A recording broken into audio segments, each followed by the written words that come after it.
Suite à la conférence de presse de Mario Metonou, le procureur spécial de Cour de répression des infractions économiques et du terrorisme, criait, du Bénin au sujet du coup d'État manqué, la banque NSIA est sortie de sa réserve.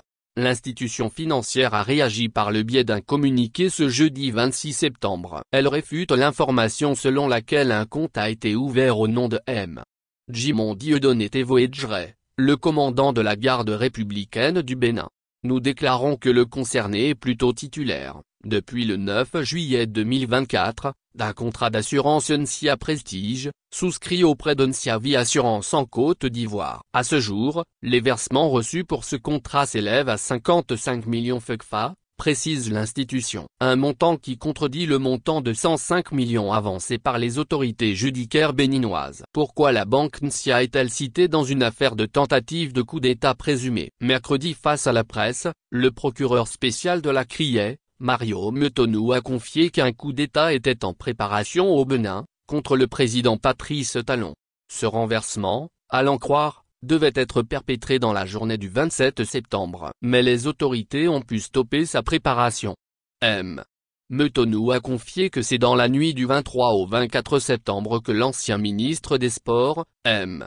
Osvaldo Meki, a été interpellé au moment où il transmettait 6 sacs remplis de billets de banque au commandant de la garde républicaine. Boko a quant à lui été interpellé, dans l'heure qui a suivi, par la brigade criminelle. Selon la justice béninoise, les sieurs Bokoa et Omeki ont ouvert un compte à NSIA Banque crédité de 105 millions dans une banque basée en Côte d'Ivoire au profit de M.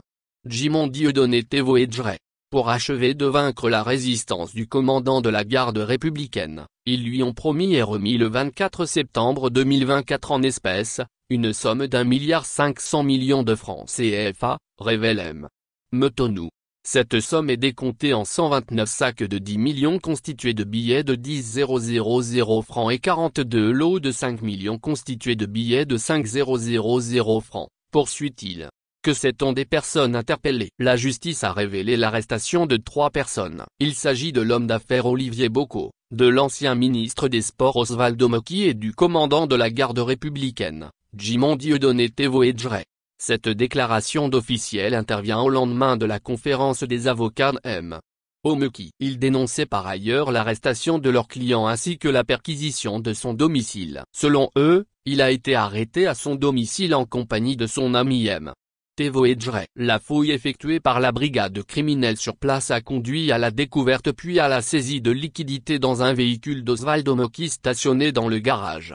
Les robes noires dénoncent l'arrestation des 2 hommes tout en exigeant leur libération. L'enquête n'a pas encore révélé tous ses secrets, cependant, les autorités du pays promettent d'élucider cette affaire et d'identifier toutes les personnes impliquées.